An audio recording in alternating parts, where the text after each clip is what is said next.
Hey guys, it's Greg. In this video I want to show you Libertalia. It's the latest game from Stonemaier Games. It's not gonna be a review. Today I'm preparing a preview, so I will show you components of the game, setup, and I will explain you how the game flows. So if you're interested in this game, just check out this video. Alright, so here we have elements of Libertalia. Firstly, I want to show you all the components, and then I will go through mechanics and how the game flows. So first of all, we have the board. It's double-sided, and on the other side we have that stormy version of the same.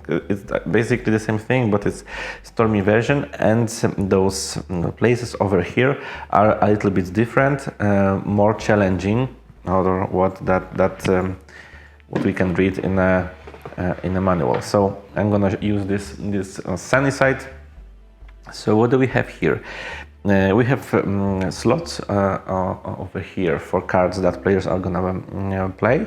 Here we have reputation track showing the reputation of the players and the amount of the money that they will get. Here we have slots for the loot, and those slots are divided into 6 days because the game takes 3 voyages, so 3 rounds, and each round is divided into the days. So first voyage takes 4 days, second voyage takes 5 days, and third voyage takes 6 days. So that's another element, and below we have those slots showing what kind of benefits players can gain if they will acquire specific loot tokens. So for example, for a barrel you can gain 1 coin and 1 reputation on a specific phase of the game.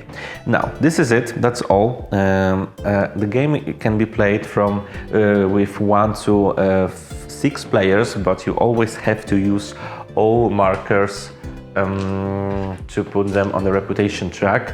If you are playing 2-player game, you're using you need to start with those slots in the middle, but normally you're just doing it, let's say, randomly. So I'm gonna just put those markers over here just to show how much reputation each of those players, each of those colors has.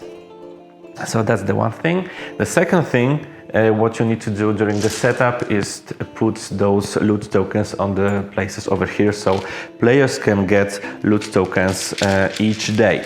You need to put here those beautiful tokens. I think they are exactly the same as in Azul, I think. They're made with the same material, and you need to put those tokens exactly the same amount as there is a players in this game. So with 6 players you just need to randomly put 6 tokens on each of those days. So let's say 3 here, 3, 4, 5, 6, and so on. I'm not gonna put all of them for each of those days. Now, another thing is you have those randomizers.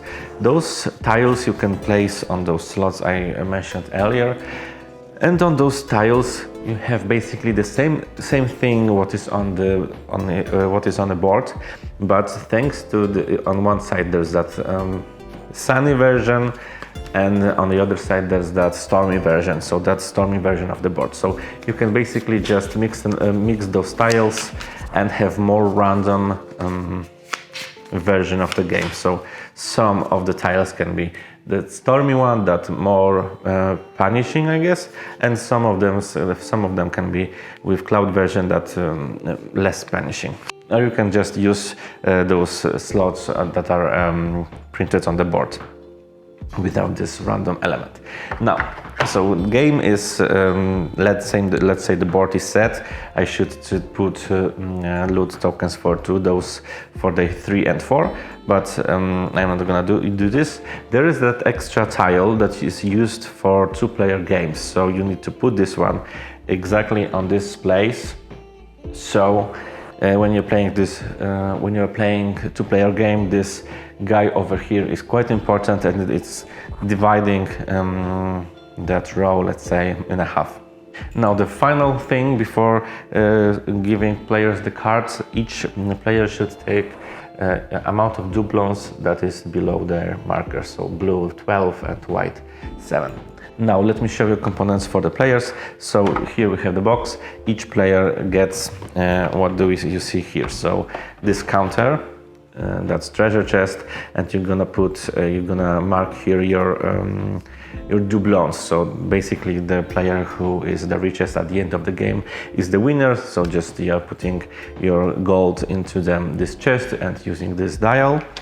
Next thing is that tile, which is used as a cemetery. So in here you're just putting your cards that are already used. And finally each player takes a deck of cards. Right, 17, because it's very 15, right, 15, right. So there is that deck of cards, 40 of them, and each player should put them in order, so it's gonna be much easier for the players to find right cards. So for example, I'm not gonna use all of these because that's gonna take a lot of time. So let's say I'm gonna use this purple one and blue one, because I think blue one is red. Red is also cool. It's already shuffled. We used it to play the game earlier. So how this game, what should first player do is to shuffle his or her cards, right? And then take 6 cards at random. Now, those are the cards that players are going to use in this round of the game. So first player should now show each player which cards are used in this round of the game. Each player should take precisely exactly the same cards from their deck, following the numbers. So that's why it's important to keep those cards in order. And when every player does that, everyone should has exactly the same hand, because all those decks are identical. Now, what do you have on those cards? You have different symbols. First of all, sun, moon, and this dawn, I guess. And sometimes there should be also that symbol of anchor, like in here or in here. So what players are going to do in a one round of the game? Each player needs to choose one card from the hand, not showing which one is chosen. So for example, it's going to be an officer. So let the red player chose an officer, and for example, purple player chose the witch.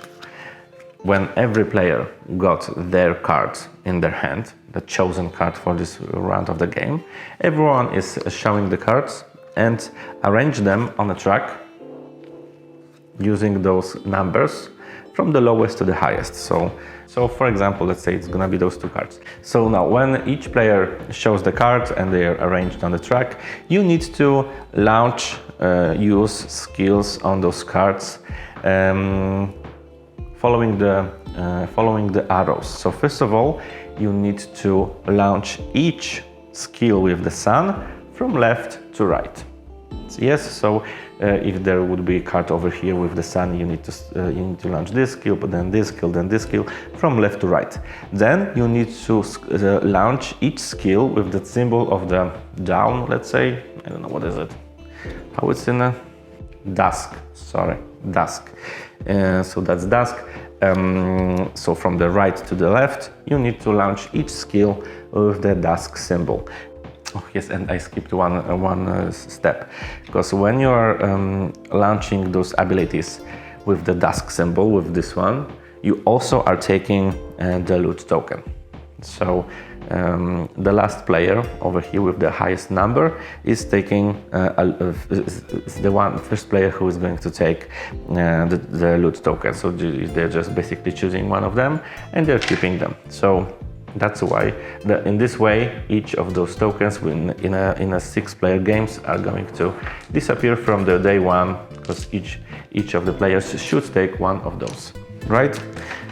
And now we should launch abilities with the moon, so it's a night. And after that, after launching knight symbols, all of those guys from here are taken. They should land on a player's area, and those cards are treated as a crew of the ship. And another day is launched. And now it's that very important moment, because depending on what kind of loot tokens you took, and those tokens are the abilities of those tokens are launched in a different moment. Because if you took that barrel, let's say, you are gaining this benefit right in the moment when you took that barrel, and that's the only moment when you're taking this skill.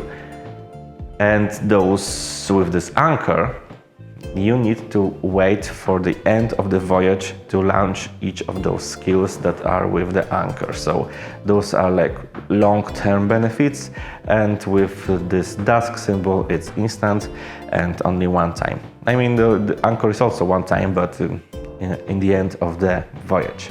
And you are going to repeat this cycle for the first voyage 4 times. So now again, each player is choosing one card from what they left in hand. Again, they are just putting them again in the right order. And again, you need to firstly launch abilities with the sun, then abilities with the dusk, and you can take a loot. And then finally, you're using your sun, night, not sun, night skills in whatever order you want. At the end of each voyage, you need to count your doublons, how much you have them, and just record this on the dial, which is this beautiful chest. At the end of the third voyage, player with the most doublons is the winner. So, and then basically that's it.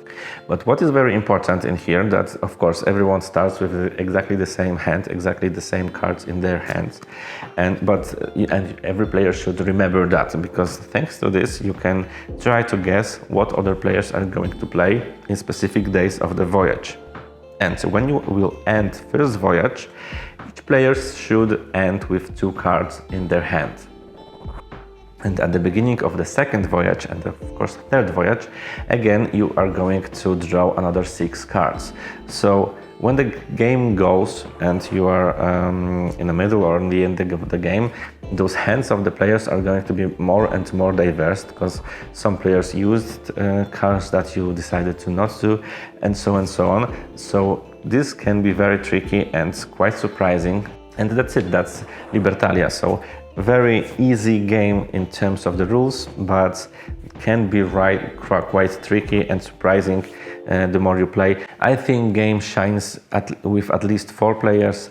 We played 2-player game, and it was okay, but it wasn't anything spectacular. So if you want to buy this game with intention of playing only with 2 players, I wouldn't recommend it. The more, I think, the better, the merrier, because it will be definitely more surprising and exciting with more players. So that's it, that's Libertalia. As always, Stone Meyer prepared amazingly published game with all those elements. All those skill elements are very high quality and looks just amazing on the table. So thank you so much for watching this video, and see you in the next one.